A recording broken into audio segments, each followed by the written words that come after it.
Hello and welcome to Get Into Games on Air, a podcast about board games and the people who play them. My name's Craig, and as always, I am joined by Rebecca. Hello. Hello. This is episode 41 of the podcast, top 1% or something along those lines. I thought, I don't know. I can't remember how many you had to do to be top 1%. I thought that was like ages ago. Yeah, it was. But okay, so we're higher than 1%. We're still going. We are top 0%. Top percent. Yes, and as always, we are sponsored by the wonderful people over at Shirts and Merch.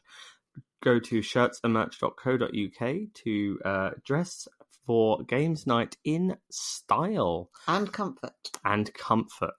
Most importantly, comfort. And most importantly, style. And also, we are sponsored, as ever, by Rent, Shuffle and Roll. Rent, Shuffle and Roll, a board game rental service where you can rent board games before you buy board games to make sure you really, really want board games.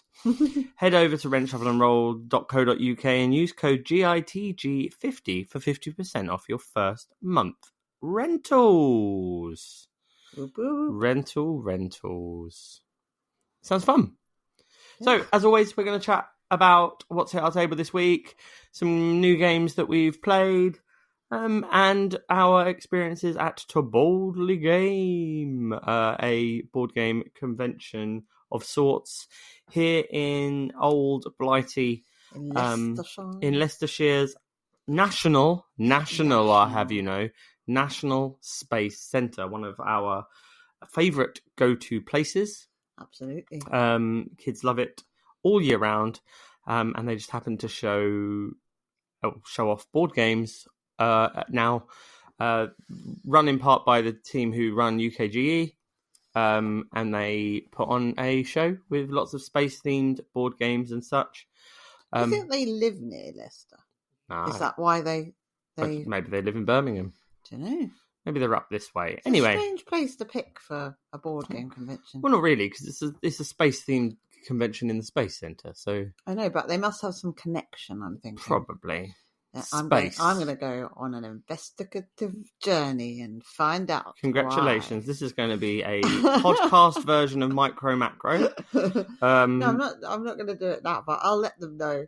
Okay, and obviously today in the next episode, maybe if I find out between now and then, it's like a little mystery. Yes. So, Rebecca.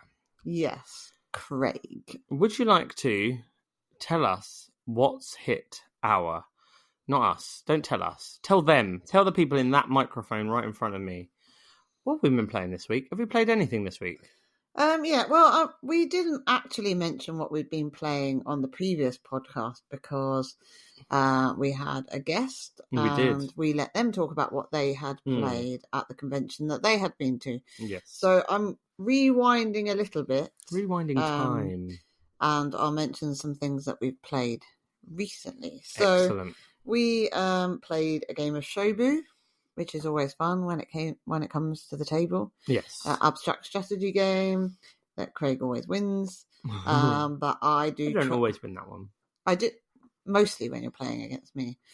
I do try really hard to strategize what I'm going to do, but I just don't see abstract strategy games the way you see them. You can see it visually, and I'm just like, what happens if I do this? Shobu's a tough one because you're spinning 4 plates at once, and you're trying to work out exactly what's happening all over on different boards. Because in Shobu, essentially, you have 4 boards, 2 home boards, 2 away boards, maybe, and you're allowed to do we're together in your heart. Forever, close to each day, home and away. That's for our Australian listeners. Wow. Good you just day, butchered that. Mates. So, home and away boards. Neighbours. No. Oh, okay. No. So and then what you're doing is you'll have a passive move and an aggressive move. So in a passive move, or the Carl Kennedy move, we move 1-1 on the home, and it has to be on a home board. And then our aggressive move, our our Paul Robinson move. We can push a stone off or move to that. And it's really good, but you're trying to knock all the stones off of one of the boards, one of the 4 boards to win. And it's a challenge because you're trying to look at all these boards and then you'll miss something and then your stones will be knocked off and then it'll be sad. Yeah, like me. We played Paris, La Cité de Lumière. Yes, with the extra expansion. Yeah, it was good. It was quite nice. The Eiffel Tower, or Tower Eiffel, that's him. Eiffel Tower, Tunnel de la Manche. No, that's the Channel Tunnel. That expansion, it's an interesting one because it adds like more of a, like it adds more scoring, correct? But it adds more like communication, like not communication. You affect each other's score. Interaction. There's more interaction with it. Like, you pay something, then your share points with people. Where the other ones in the previous base game were just like, you'll score this. Well done. But you share more, and they're big monuments, and they're scary. It looks cool. I always have a bit of an issue with that game because it takes me a lot of time to remember how to play it. Yeah. And then each of the individual actions and buildings that you can build have their own rules. And I just feel like I should love it. I really like the way it looks, but something doesn't click. And for me, it just takes too much. I don't know. Like, there's too much going back to the rule book, and it feels like it should be much easier than it is. And I don't know if I'm missing something. But no, I just think it's mean patchwork, but you just can't flip the tiles, so it's much more like restrictive in that way. It's nice, but it is meaner than most other 2-player polyomino sort of games. It's got a fair amount of rules overlay. It's not like an easy pick up and play one. But it doesn't come to the table often because I think of the rules. Yeah.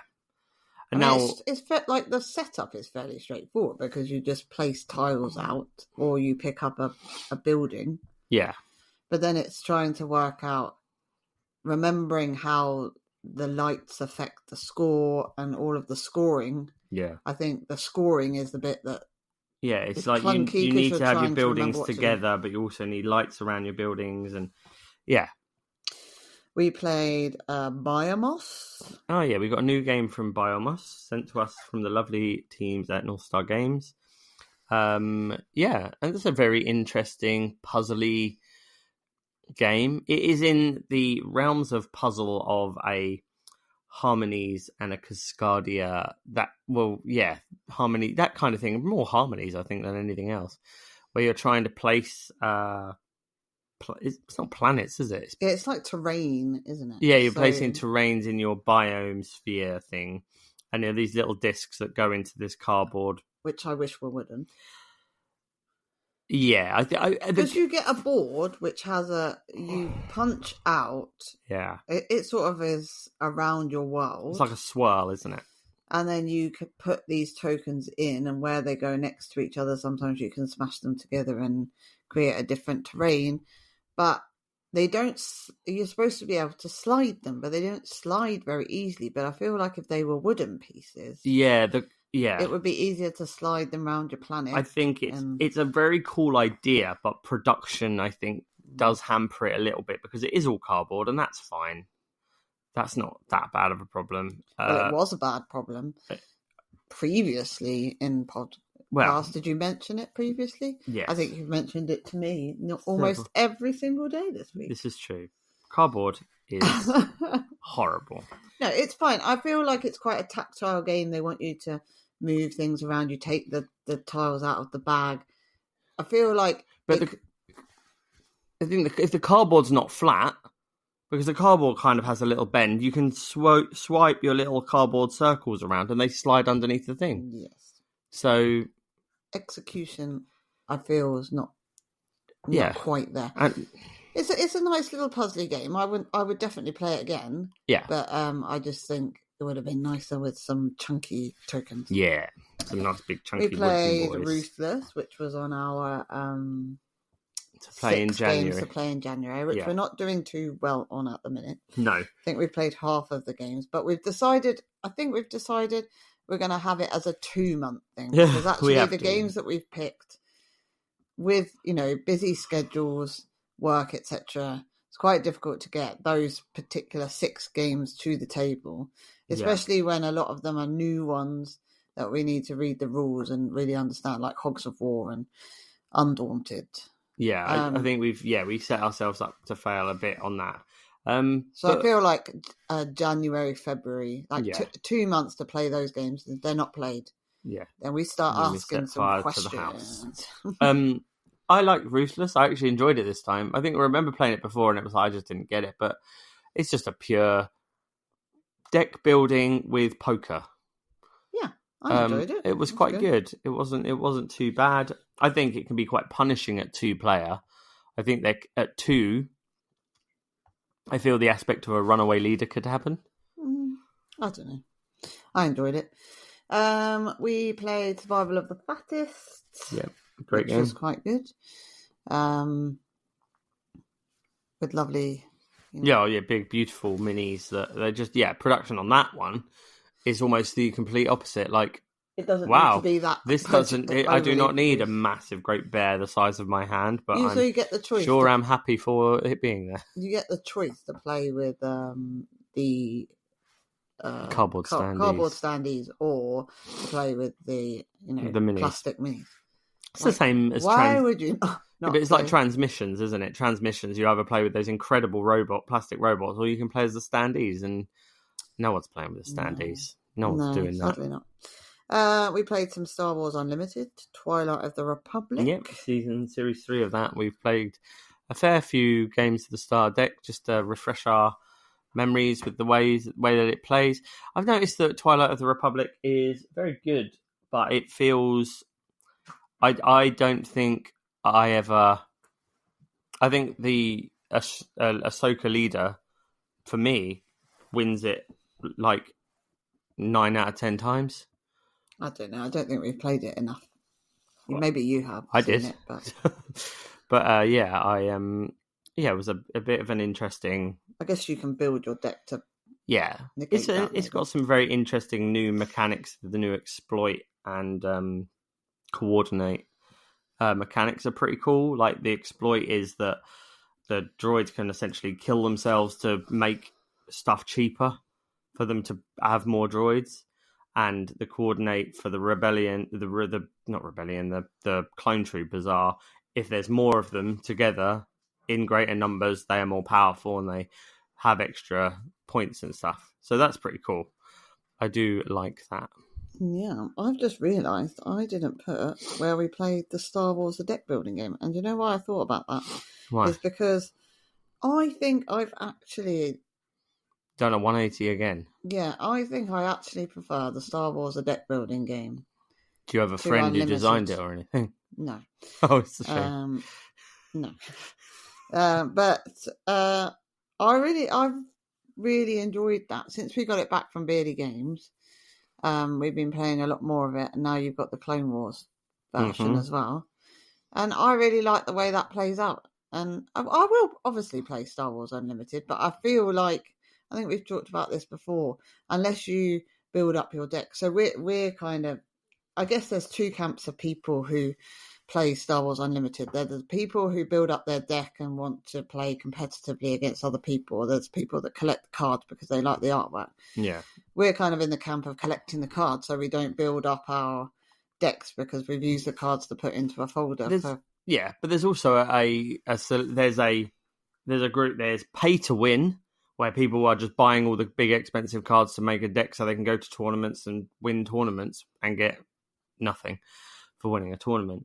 Or they get the personal pride, Craig. They get personal pride. And there's those people who play for fun, and those people who play just enjoy playing the game, and they're the people that don't necessarily go so deep into it, kind of thing. But I think for a level playing field, the Star Wars deck building game is better because you're always going to be playing with the same deck of cards. Yeah. And just how the deck comes out and which cards come out and which ones. I like playing Unlimited with you because we build decks based on the cards we have. But when we go out and we play with anyone else, like when we played at UKGE, like it was fun to play the We game, got annihilated. but it was pointless. Yeah. And I think they had fun because they won, which is fair enough for them. But does anyone really? If it's just, it's like winning. It's like using Mecha Dragon in King of Tokyo Duel. Well, we played some of that, didn't we, Craig? We did. So Craig wanted to test out whether he could beat Mecha Dragon,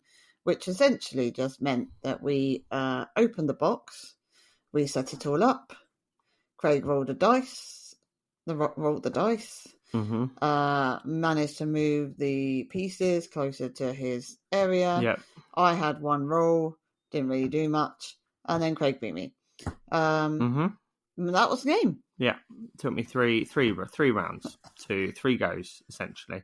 So Mecha Dragon has the ability to win a game in 2 rolls, which it shows that he's broken, and potentially up to 3 rolls. And who was I? Space Penguin?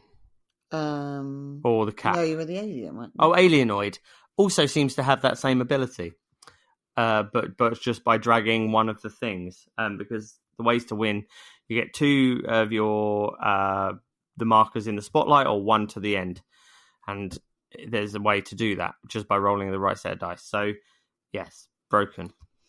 Yeah, I think, and it takes the fun out of it if you use that. I was just doing, I need to win, I need to prove that I can beat Mecha Dragon, and I proved I can beat Mecha Dragon. I did not enjoy beating Mecha Dragon in that way, and I really enjoy that game when we're playing it not thinking about this is the quickest way to win. Yeah, but I think you've essentially broken that game, which is, I think, where my shelf life had got too quicker than us. Once you work out how to win as each of the characters, then if you play against somebody who hasn't worked out that strategy, then...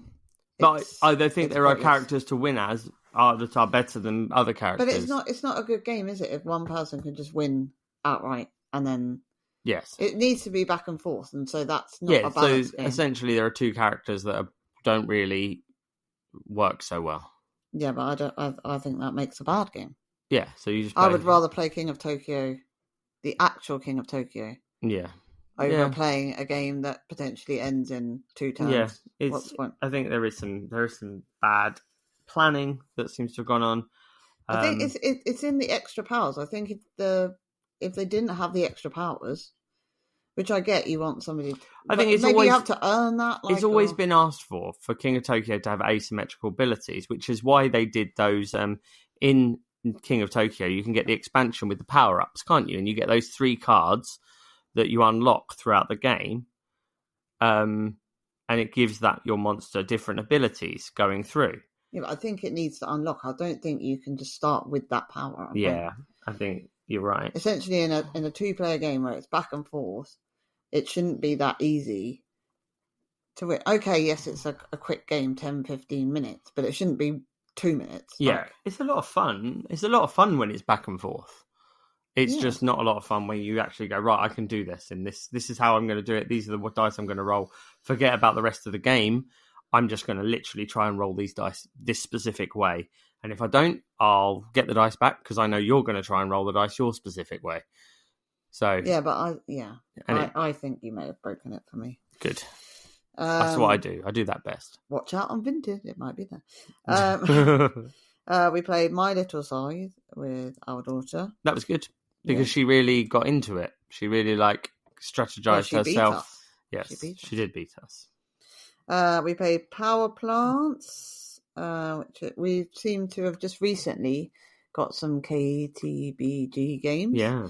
And really enjoying actually that their game. So yeah, Power Plants. If you get a chance as well, Power Plants is a really good game. But definitely try and get the deluxe edition. I know now I've gone the opposite way to what I did earlier when I said cardboard's fine. The deluxe edition, the tiles are wooden, whereas the retail edition, the tiles are cardboard. And again, it's another one. It's like it doesn't really work so well.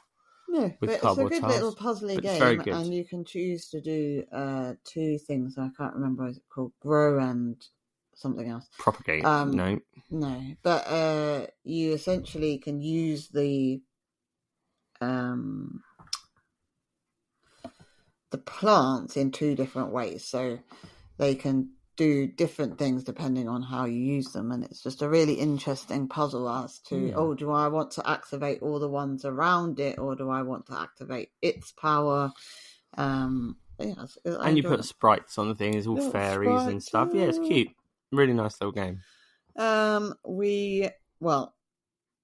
We went to Baldy Game, which we'll talk about later, and I talked to the guys at Medusa Games. We played a game that they were playtesting. Yeah. And then we're talked into playing one of their older games, Tinker Tailor. So we played a couple of games of that. Yeah. And I would describe it as kind of like Coup and Valbara. There are cards where you are given, so it's to do with the nursery rhyme, or is it a nursery rhyme or a poem? Tinker Tailor, Soldier, Sailor, that. And you essentially have one of those characters, plus there's an actor at the bottom. And there is. each character does something different, and you're trying to get sets of goods and money to buy the sets of goods. But the interaction between the different characters is really interesting. So when you're playing it with 3 players, you get the first person gets to choose between 5 different cards. So you know the 5 characters that the other people could be choosing from. So you're trying to work out, okay, which character am I going to take? What might they take? But then when it's not your turn to pick, you don't know what other people have picked. So it's just a really, and it's done over sort of 4 rounds. So everybody gets to be the person picking 4 times. And then you score, and it's really easy to score. Yeah. Our eldest could play it and read what she had to do for the most part.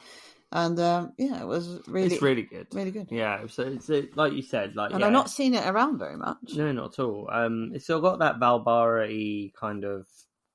Everyone's essentially it's a set deck of cards, and you're trying to do stuff. It's got that. It's very love letter. It's almost like love lettery, Coup, Masquerade, that kind of thing. Where they're all interactive. You play a card and it interacts. It's really cool. Always pick the actor. The actor's just awesome. The actor gets to copy somebody else's character. He gets to take another role. He's performing. So, and then, and it's quite nice. Especially when if you play that, if you're like the last to play that role, and everyone else has played their. Yeah, and you get to choose the best ability. It's good. It's really good. But it's not one that I see people bringing to conventions. No, it's not one I've heard about before. But Medusa Games are very good for their, just evidently... and they're based in historical games, aren't they? He's a historian. He writes books. Yeah. He's the guy. He writes books. He runs board game expos. Yeah. He makes board games. We've also got his other game. One of his other games, The Great Fire of London, and it's a great game. There's something about the maps, his boards, the art on the boards. I love the Great Fire of London map. The board it just looks so good. And there's another game called Oranges and Lemons, which looks like a worker placement, proper dry Euro, and get it in my tum-tum. He's really into dry Euro. I've gone dry Euro. I've gone drier than He said to me the other day, he said, we really need to get some more dry Euro. I just want to play something dry as anything. I just want beige. Right now, I just fancy something really beige. Give me a wooden strategy in it. Give me a wooden cube. Give me a wooden cube and some beige. That's what I want to see right now. Proper, components. Yeah, well made, but beige. I mean, I want to play Civolution, but I want to make it all sepia toned. Okay, moving on. Anyway, we last night we played Superstore 3000. That's good. That's a brand new game. Which it's very good, but was a little bit painstaking trying to take all the plastic off of these tiny. What are they called? Like acrylic? They're like acrylic. Yeah, they're acrylic standees, but they are tiny like meeple sized. Yeah. But essentially, you are building a superstore. So this is a new Asmodee game. It's Asmodee sent it to us kindly, and Mason Williams PR, and but it's by Space Cowboys. Okay. So you are building a superstore, funny that, for clients to go and visit different stores. So you start off with 3 characters, and they only move 3 squares. So you can place out your shops one on top of the other, and at the beginning you only have, you can only go up in 2 columns because that's how big your shop is. But then you can meet certain objectives and get like bowling alleys and they end up looking very strange superstores, but you get to branch off. But the characters can only move 3 spaces, so you're trying to think about where you're going to place certain shops so that they can get there. And then you're also scoring for biggest group of the same color, like all the food courts need to be together, all the fashion shops need to be together, and it's a really nice puzzle. And then you came home today and went, it's Meeple Land. It's basically Meeple Land. Yeah. So if you've ever played Meeple Land, where you're setting up your fun fair and you're getting your the buses of meeples in, tourists in to go visit your... It's Meeple Land backwards in a way, because in Meeple Land you build out your fun fair, and then you, at the end, once you've finished the round, you then bring in a bus and you try and place the meeples. With this game, you basically buy doors, and when you buy doors, you get you choose Customers your come in customers, the doors. you put them on the doors, then it's up to you to try and find tiles that can match, like, oh, this one needs a burger joint and this one wants clothes. Well, I need to build clothes, so I need to service these customers. And it's cool because I love the art is so good. Yeah, it's fun. And it's all space age, so I've got this little alien that wants to go to the beauty salon. I've got this, and it's just so cool. And there's a snake around. I don't know why there's a snake with a top hat. There's like a woody character. They seem happy to have put things in there that will just trigger people's memories, but they're these tiny acrylic. It's so good. People. It's such a good game. And I really like that game. So they stand up when they're walking to the shops, and then they lie down. There's a particular space on the little shops that you can lie them down in. It looks really cool when you've said it. Yeah, it is on BGA if you ever wanted to have a go at it. But I don't, honestly. No, just the play tactile, it in the wheel. I've kind of, so I'm like almost doing like full 180s, gimme beige, and then I'm almost like BG nay at the moment. I just I can't learn, I don't want to learn new games on BGA. Everything's coming on BGA at the same time it's released or before now. Yeah, like that game. So Superstore 3000 has literally just come out. I don't even know if you can buy it yet. Superstore.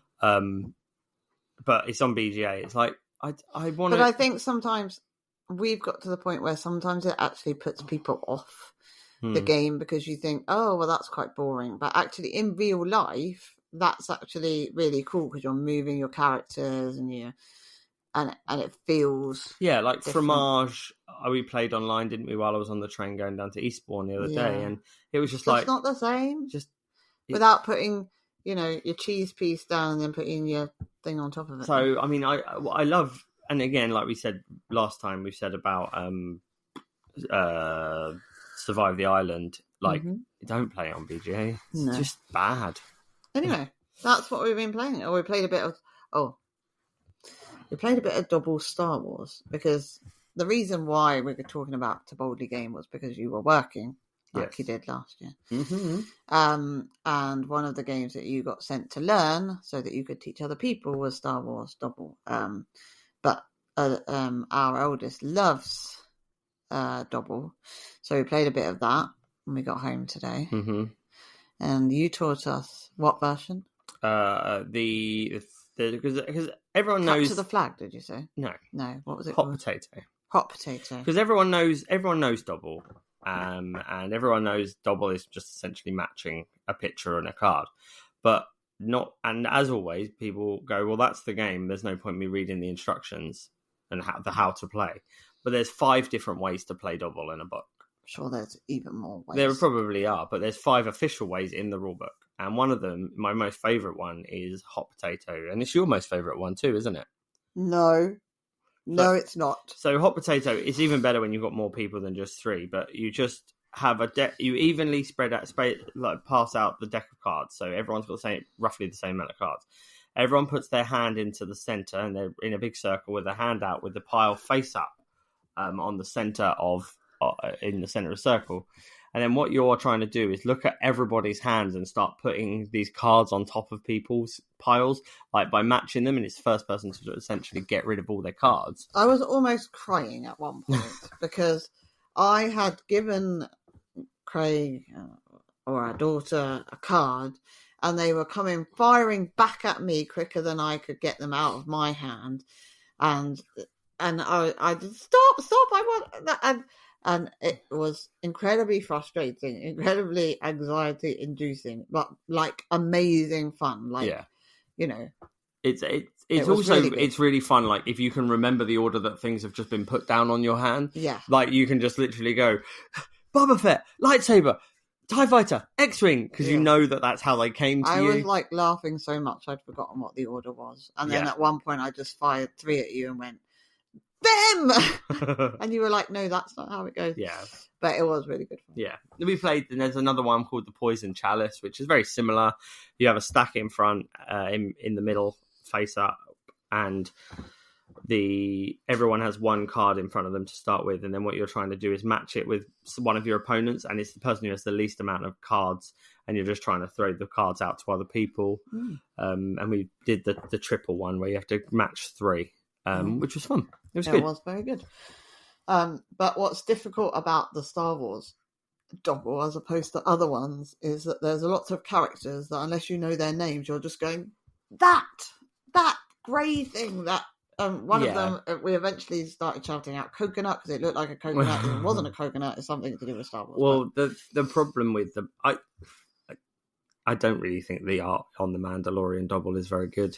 Oh, I don't. Like our other Star Wars Dobble, we only own Star Wars Dobbles. Out of the 2 Dobbles that we own, they are both Star Wars. I just don't think it's very clear what the things are. Like it's not like that. It was still fun. Yeah. But you can play that with any Dobble. But now you have I said it was a really good problem. You seem to think it's a bad problem. No, I do have. It's a good problem to have. He has more games than fit on his Star Wars shelf. I have a cube. My cube has got Star Wars Rebellion, and it's got Star Wars Outer Rim with Unfinished Business in the box. Thank you, Folded Space, for sorting that one out. We've got Stone Wars Clone Class. Star Wars Clone Wars, the Pandemic system game. Great game. Best version of Pandemic. Love Letter. We've got Love Letter. We've got Bounty Hunters. We've got Wookiee. Timeline. We've got Chewie, the Wookiee situation, and we got Star Wars, the deck building game. And now they don't all fit on But the now shelf. we've got Star Wars, the Clone Wars, the deck building game. Oh, we played that. We didn't talk about that. Well, I did briefly because we were talking about the fact that if you have got Star Wars, the deck building game, and you looked at Star Wars Clone Wars and gone, oh, cool, a Clone Wars version. I wonder. If you're wondering if it's any different, it is not. It is the same game. But they might want it for the characters. If you want it for the characters, that is fine. I feel that they could have gone with like a prequel trilogy game, and I know they wanted to use Clone Wars because of Wars, but I feel like a prequel trilogy would have sold more because then people could have potentially bought more Darth Mauls and stuff for funsies. But hey ho, that's life. Anyway. But anyway, they don't fit on the game. They don't fit on the shelf. I can't fit Star Wars Unlock. Well, I don't need to because I'm selling it. Check Vinted for Star Wars Unlock. I'm not selling it, honest. We've already done it. That's why. Clone Wars and Mandalorian Double. Whatever. I've got lots of doubles. Anyway, so that's what we were playing. Okay. So let's move on. I'm ready. I'm excited. To Boldly Game. That's not what I thought was coming up, but that's fine. It's a Boldly Game. Oh.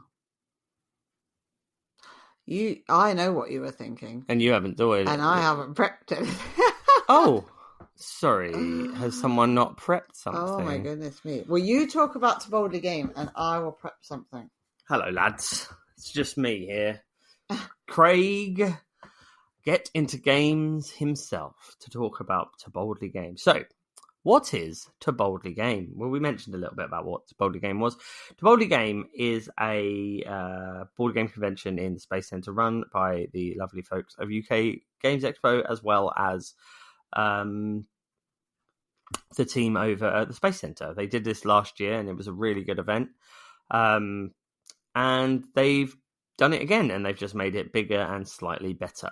So this year, I felt that it was very much more board gamer focused. There was a lot more board games around the venue, which was cool. And you could really you could still go and enjoy the Space Centre and enjoy everything the Space Centre has to offer. And it is one of the most fun places to take kids and family to in around. I'd say in the UK, well, definitely in Leicestershire. It's a really good venue, and especially to have lots of space themed games. Now, on the weekend, I was working, demoing for Asmodee. They kindly had me on their lovely stand, and we were demoing a plethora of games. So we had on our stand, we had Star Wars Unlimited being demoed. We had Star Wars Clone Wars, the deck building game, Mandalorian. We had Star Wars Unlock, and we had Mlem. And I spent the entire day demoing Mlem. Which he now knows how to play very, very well. So I know how to play Mlem very, very well, considering I don't own it, and I never got sent it, and I just went with it. Poor you. Poor me, sad times. But you'll have to buy it. I really like Mlem. Yeah. I really enjoyed that. But that's push your luck fun, and if you don't know what Mlem is, it is a game with a fantastically soft box. What do you mean? Fantastically soft box. I'm obsessed with that box. That box is so soft. What are you talking about? Does it have some kind of... No, I don't know what they've done, but it's incredibly soft. What? So it wouldn't hold any weight if you stacked things. It does, but it's just soft. It feels soft. Feels soft. Feels smooth, silky. Well, it's not like a normal box. It's a normal box, yeah, but it feels soft. Okay, I'm confused. It's a very soft box. So if people own Mlem, you know what I mean. You can tag in the comments on the soft post box. Hashtag I know about your soft box, because that doesn't sound creepy as bad at all. As my box. Yeah, get in my box live. Get in my soft box. Hashtag get into my soft box. That's what you have to get out of my soft box. Well, yeah. Anyway, then you have a neoprene mat, and then you're trying to basically hurl cats through space. As far up into space as you can, landing on moons and planets and comets to try and score as many points as possible. All your cats have slightly different abilities and how they score and what they do. It's just a joy to play, and everyone enjoyed it, and that was what was important. Yeah, it was interesting. It felt slightly different from last year, just because it was more board gamery, which was nice. Yeah, I think there were some distractions last year in that there was some Star Wars characters and bits and pieces around that weren't necessarily board games. I definitely think that it was nice to see, board games front and center in a very public place. Yes. Where potentially people were going there not really knowing what they were looking at and finding a new game, etc., which is exactly what you want, because you want more people into... Well, that's it. A lot of people did turn up and went, I had no idea this was going on. So that was also quite interesting. I think what was really nice was we went on the Sunday. Well, I went on the Sunday with the kids, and there was always a table free to get involved in. It didn't feel so busy that you wouldn't even get to see anything. No. There were tables free you could slot in and slot out, but it felt busy. It felt exciting, and and it was nice. So there was sections. There was plenty enough for kids, plenty enough for grown-ups. There was a bit of everything, really, and there was a good range of games, mostly space-themed games. Some people didn't necessarily have space-themed games, but they were still there, which was nice. So Hachette were there. Yeah, so we saw Flav and Rich from Hachette, and that was really good. We saw some of their new games. CG were there with SETI and... Thomas Holak was there. So Yes. the designer of SETI was there, but he Who really I found out through the guy who was demoing SETI that I don't think he was actually supposed to be there. No. He wasn't supposed to stay, or he wasn't supposed to stay. I don't know. Can't remember what he quite said, but he loved the Space Center so much that because obviously that space, astronomy and that kind of thing is his passion, that he decided to stick around. Yeah. That was cool. Yeah. He was a really nice guy. Oh, I've still got my signed promo in my in your phone? in my phone. Lovely. Yeah. Yes. Pluto signed. signed. Yeah. So yeah, no, it was good. It was to see them. There was Alley Cat Games were there. They had things like their what was the penguin con called? The Penguin Tower. I can't remember what it's called. But they had. So it was kind of like Rhino Hero, Yeah, but it had penguin, like cute little penguins. And they had barbecue. Yeah, barbecue and tinder blocks and all of their message in a bottle. Yeah, they had all their favourites, and they had that. What's the one? Dream Home, Happy Home, some kind of home thing, which is a polyomino tile laying game that I remember playing at before it was released at UKG with Dennis. The what was it called? Earth Rising. Earth Rising. Yep. So that was really cool. It was really nice to see them as well. Earth Rising was really nice, kind of a bit like Daybreak. Climate changey, save the world. Yeah. Imagination Gaming had a big kind of room where there were lots of games that you could try out and explore. There was a couple of Mantic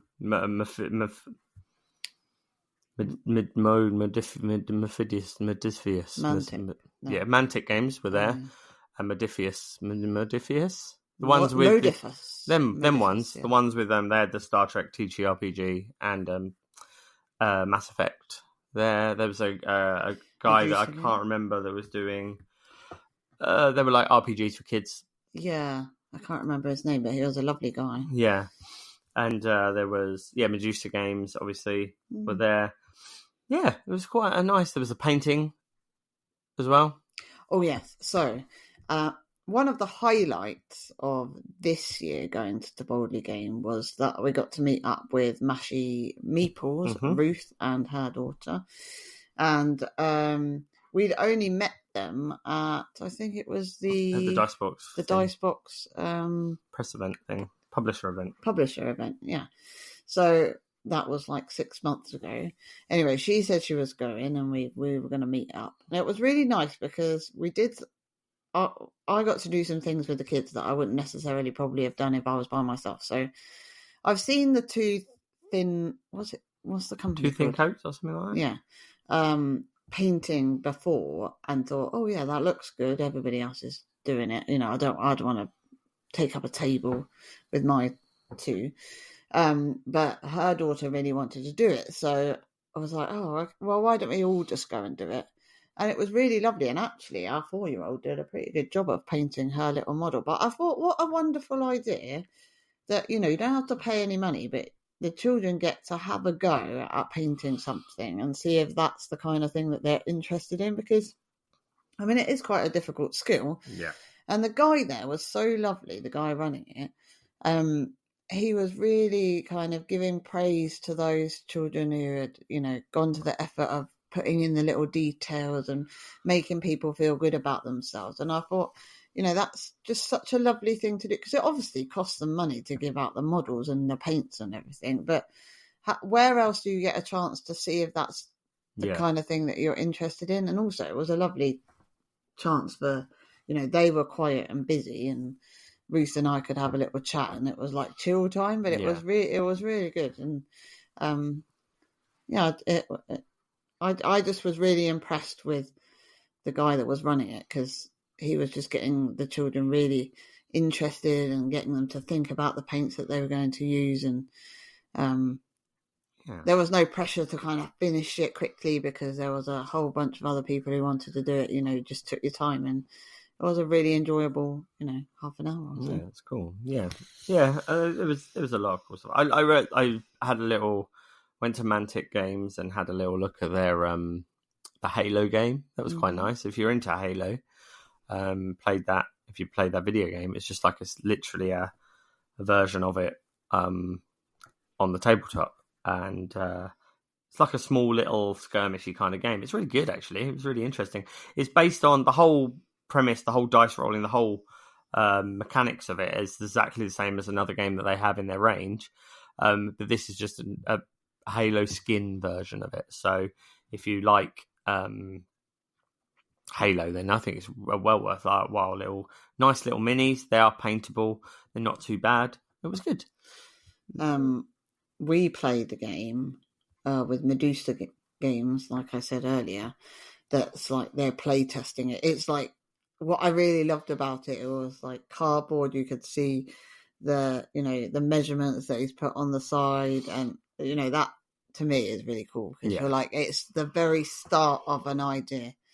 Essentially, your kids trying to get to the top of the castle. There's a bit in the middle where your kid turns into a king once you pass a certain point, a bit like drafts and things like that, where you get a king piece. But you have I don't know. It kind of reminds me of spots, the amount of dice you have. Like say 15 dice. I don't know if that was the exact number, but you roll all these dice, and all the dice do different things. So you can pull up a kid, you can push down a kid, you can jump over, like slingshot the kid to try and get up the wall. So it's kind of like you pick a dice, and then the next person gets to pick a dice until all the dice are gone. But it was trying to work out whether you do something to your kid to get them further up to the castle. But then if you haven't got enough kids at the bottom, then you've got one at the top, but then nobody can kind of slingshot anybody and then you could push people down down and off the castle. So that kind of back and forth was really interesting. So I think they were they said that this week or next week they were looking at speaking to people about actually making it. Yeah. And then I think they're taking it to UKG. But yeah, I'm really excited. What I'm really excited to see is the journey. So we've seen it now, and when we go back into UKG, I'm going to look out for it to see what's happened to it now. But it looks like a really good game, and our kids really enjoyed it. So yeah, no, it's exciting to see those kind of things. Yeah, definitely. There's a lot of cool things. I think like that. It's always nice to see those, like from beginning to end. Yeah, it's always good. Would you like a quiz then? I'll have a quiz. Okay, are you ready? Yes, I think so. I think I'm ready. Are you ready? Yeah. Right. So the first word. Yep. Didn't go down so well last week. Yeah, it did. Was it last week? I'm not sure. Oh God, is it going to be the same one? Green. Green. Oh God, here we go. I know it was the week before. Green. Green grass of home. Green. What are you going with? I know you've got games in your head that you've been thinking about recently. You wouldn't have just come up with something unless we've already spoken about it. Oh. So it's got to be the only using reverse psychology. The only green game the only green game it can actually physically be. The only green game is Tiwanaku. No. Okay. Next word, cards. Okay. This is kind of a clue, kind of not a clue. Right, cards, because no game's got cards. So I'm thinking green and cards, obviously. When you know what it is, it will make sense. Green and that's cards. Not a clue. Ah, excellent. Green and not cards. No, cards. But not cards. Will help you get it, yeah. Oh, okay, interesting. Carcassonne. No. Okay. Characters. Okay. It's sounding more and more like Everdell every time, but I refuse to say Everdell because cards is not actually a clue. No. Characters. Characters. Green cards that are not cards. Characters. Green cards that are not cards that are characters. King of Tokyo. No. Repeat. Oh my days. Repeat? Yeah. Repeat? Repeat. Every game is just repeating over and over again. Green. Green. Cards. Characters. Characters. Repeat. Is that a new Shirts and Merch t-shirt design? Green cards, characters, repeat. Oh my god, this would be amazing if my clues could be on Shirts and Merch t-shirts. Oh my god, that would be so cool. Anyway. Make it happen. Green cards, receipt. No, not receipt. Green cards. Yeah. Characters. Repeat. Receipt. No, repeat. Receipt. Come on. What do you repeat in? Quacks of Quedlinburg. No. Oh. Last word. Last word. Mystery. What? Green. Green. Cards. Cards. Characters. Characters. Repeat. Repeat. Mystery. Green cards, characters, repeat, mystery. Oh, this is another one where... No. Okay, if you take out cards and Yeah. put in book, green, Yeah. book, Green. characters, Characters. repeat, Repeat. mystery. What? I don't understand what you mean by repeat. Shall I tell you? Yeah.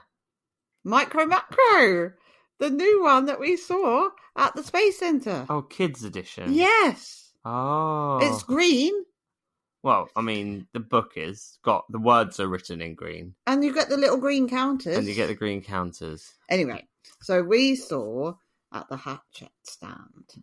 Is it Hachette or Hatchet? I don't know. Anyway, That whole game was just a segue. yes, I thought I did really well and didn't even get it. So we saw the new Micro Macro Kids version, or obviously, or Micro Macro. Is that green by any chance? It's green. It hasn't got cards in it, is it? It hasn't got cards, but it's got a book. But I thought the cards would get you to Micro Macro, but it didn't. It's got characters who repeat, and it's a mystery. It is a But mystery. it was really cool. Mm.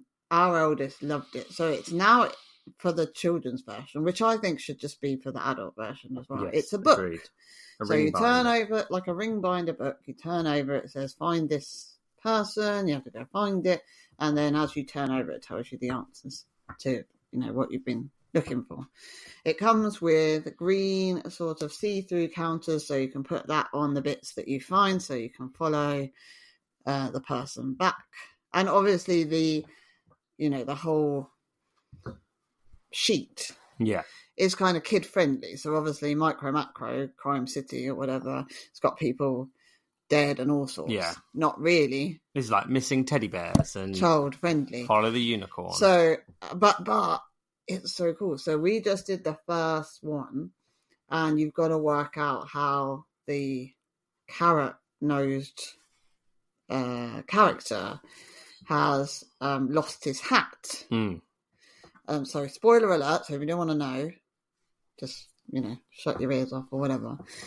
But you follow him backwards, and there's some children in a tree who have fished it off with a magnet. Yeah. Nice. And so it's Micro Macro but for kids, but it's fun for adults to see what's going on as well. And it's it's cool. something that they can check themselves, that they can. And the map's not huge. Like the map for the grown-up one is massive. Yeah, I would great say thing. I don't know whether it's the same size or half the size. It didn't seem as big. But it was on a big table, so maybe it was the same Maybe. size. Who would know? But it was I really enjoyed it. Yeah, Hachette got some very interesting games. There's one that I can't remember what it was called, and it's got like these little cups, and you have to hide the numbers under the cups, and I can't remember what it was called. That's annoying. But there was another one called Focus that was like a very cool mix of like Similo and code names. That was nice. I spoke to Flav about some new games coming out, games to look forward to, like Gatsby as a 2-player game by Bruno Cathala. That's the artwork is insane. I've had a little look online about it, but the game sounds really good, and it's meant to be going to be a big old seller. Flav taught us a new way to play Pac-Man Corridor as well. Yeah, new rules set coming out soon. There's a new gamers version, not of the game, but just the rule set that you can employ if you wish to play the game. That involves the ghosts in the middle. I won't say it anymore, but it was really cool and a different way to play it. And I love that when you've already got a game, but there's just some little different rules you can make up. And then what that turned into was my eldest and Ruth's child, they're making up a whole world and a version of Pac-Man Corridor for themselves, which they are hoping to continue at the weekend when we celebrate. They just sat there for hours, didn't they? Just played that game for forever. But yeah. So yeah, that was really good. And it was nice to see Flav and... Yeah, it was nice to see everyone, really. It was just nice to, like, again, it just shows, like, what the board gaming community is. Like, the board gaming community isn't your followers. It isn't the numbers that you have or have paid for or whatever. It's not about the numbers that you have to worry about. It's not about getting freebies, even though that is nice. And it's nice to be seen that what you're doing is enjoyed by people enough for people to think we want you to show off our product. And it's not about all of that stuff. All of that is nice and it's good, and it's fun and it gets you out there. But what it is about is community, and like the fact that everyone is so nice. Like, it doesn't matter who was there. You just could speak to absolutely anyone pretty much about anything. It was like meeting your long lost family or family that you hadn't seen in a while. It was weird. Like, for me, working there, I'd be like, oh, I'm just going to go quickly grab a coffee, and then there'd be someone else in the green room, as it were.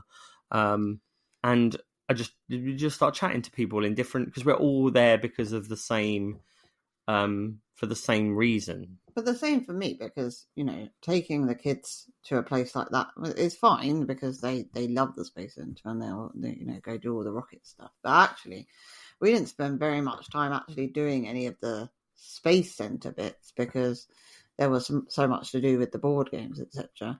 And for me to be able to meet up with someone who I've only really said hi to in passing at that publisher event and have a really nice afternoon and spend most of the afternoon with them, I was like, when I came home, I was like, wow, you know, we say this a lot, but our hobby just has opened doors to new friends and new people to meet and speak to that, you know, we wouldn't have had 2, 3, 4 years ago. New experiences. And it's just come through this, like, it's very lucky, really. I think we're just very, very lucky to have, like, fallen into this kind of thing. Yeah. But equally, I know they're trying to sell you their games, but no one seems to mind taking the time. You know, they're happy to teach you as much or as little of the game as you want. Yeah. Everybody's very open and, you know, and I think everybody just wants to support each other, which was kind of why I wanted to buy Tinker Tailor, because I just thought this is a really good game and actually I want to show you that, you know, I support what you're doing. And, you know, they're a little... board game. Smaller than Asmodee, though, right? They've only got a few titles. Yeah. But, you know, you want to support people who are trying to be creative and put new things into the market for people like us who love board games. And it's always good to be supportive of these events. And I like to boldly game now. I feel like hopefully this one stays, because this one is like the slow in to convention season for me now. Like, this is the one. There's this, then it's Aircon, then it's UKGE, and then we see where life takes us from there. But it just makes me like super excited for like things like Aircon. I'm just like, I'm on that now. My brain is like, March can come quick enough, but because I know that February is going to be so busy that it's going to fly past. So Craig going to be tired. Hopefully it doesn't fly past too quickly. No, exactly. No, but that's monumental things are happening. Yeah, Mentamonial. Yeah, so big that they had to name it twice. For me and my shelf life. So big they had to put a random R in there. What? February. Silent Letter Day. Anyway, I think we should wrap this up. Okay, then, with a bow. We wish you a Merry Christmas. We wish you No. Merry. Maybe with an ending of an appropriate nature. Okay. Have you got one of those? Warp 4. Engage. No. We would like Oh, to... you haven't talked about Everdell. What about Everdell? Okay, everyone. Buckle up. We're an hour in. And now we're getting juicy. We were doing a shorter episode today. It's not shorter. We're getting to the juicy point. No, it's fine. I don't need to really ramble too long. Okay, shall I do the quick version? No, I'll do it. Okay. So, Starling Games, in their infinite wisdom, have decided that they're now starting to release Everdell, the Essential Edition. It has the same cover. It just has the word Essential written on it. So just make sure when you're buying Everdell, you're not buying this copy. It might be fine for people. Explain. Everdell, the Essential Edition. They're releasing a cheaper version of Everdell and a cheaper version of Farshore. And I should have guessed this because this is what they did with Silverfrost. When you backed it at Kickstarter, you could have backed the cheaper version, the Essential Edition. True. And I should have realised that was what was happening. The Essential Edition of these games are Everdell, but without the premium resources. So the wood resources are cardboard tokens. The pebbles are cardboard. The resin is cardboard. The berries are cardboard. They are not squishy. So everything is cardboard. And it brings the price down somewhat. So I get that. More people can play Everdell. That's good. Good, right? That is good. More people should just buy the better version of Everdell. But people might not be able to afford. But I should have realised that also they changed, because they changed My Little Everdell to Welcome to Everdell in Americaland, I think. I don't know if it's the same in the UK, but the meeples are not meeples, they're cardboard standees. And the resources are cardboard tokens. And that, my friends, is where I stand on substandard board game You components. probably would stand on them too. I would. I'd stand on them with Stomp on with them. my big furry hobbit feet. There we go. And there we shall end. So, thank you for listening to this episode of the podcast. Leave us a 5-star rating and a 5-star. We should come up with board game pun jokes. That's what we should do as our next. Send in your favourite board game joke, and we'll read it on the podcast. Thanks for listening. Please leave 5-star reviews.